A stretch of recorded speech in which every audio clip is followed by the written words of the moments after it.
Hello, welcome to Ed's Reading Room Owls. Once again, I've got two wonderful books for you. The first, probably for the slightly younger readers in this age group, is part of the Monster Swap series, and this book is Eddie and Fender. This is a Hodder children's book, and it's written by Johnny Zucker with fantastic illustrations by Tony Ross.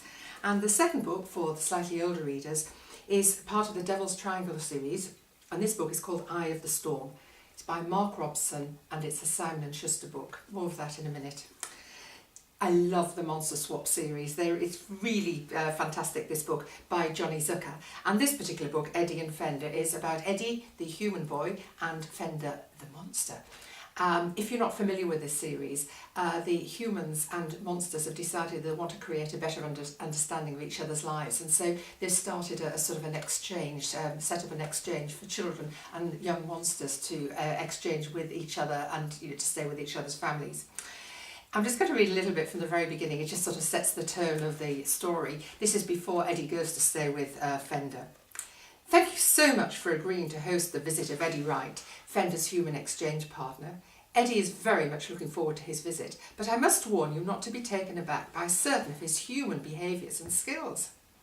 For a start, he is a mad puzzle fiend, so if he starts taking your home apart and piecing it back together, he will be doing this with the very best of intentions.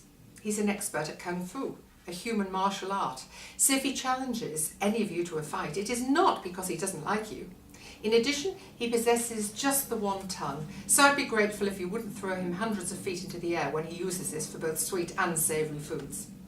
I gather that Eddie's visit coincides with Pembroke Festival Day, which I know is an occasion to overeat and generally act wildly. Please could you ensure he doesn't eat too many grub mash smoothies during the festivities, as his family would like him to return to the human world the same size and shape he was before he arrived in your settlement. Wishing you a splendid time during Eddie's visit. So Eddie is going off first of all to stay with Fender and her family. She is a rather strange shape. She's 3 feet tall and 5 feet wide, and she's got 3 eyes. Very interesting. This book is absolutely hilarious, as are the other books in the Monster Swap series. I do hope you're going to enjoy it, and I'm sure you'll also enjoy the lovely illustrations in this book. Now, The Devil's Triangle, Eye of the Storm by Mark Robson. This is the second book in this series, but of course it can be read and enjoyed on its own. In the first book, the children have gone with their father to their second home in Florida, and they are trying to find their mother. Disappeared several years ago, and their father's never actually given up on trying to find her. He's sure that something's happened to her in what he calls the Devil's Triangle, which lots of people call the Bermuda Triangle. Now, the young boy, Sam, has gone off with his friend Callum. They've borrowed, if you like, Sam's father's boat, and they have disappeared. That's in the first story. I'm going to read a little bit from very near the beginning. Neve, of course, is still in Florida. She is trying to help her father, who has got problems because he's actually being accused of murdering the 2 boys.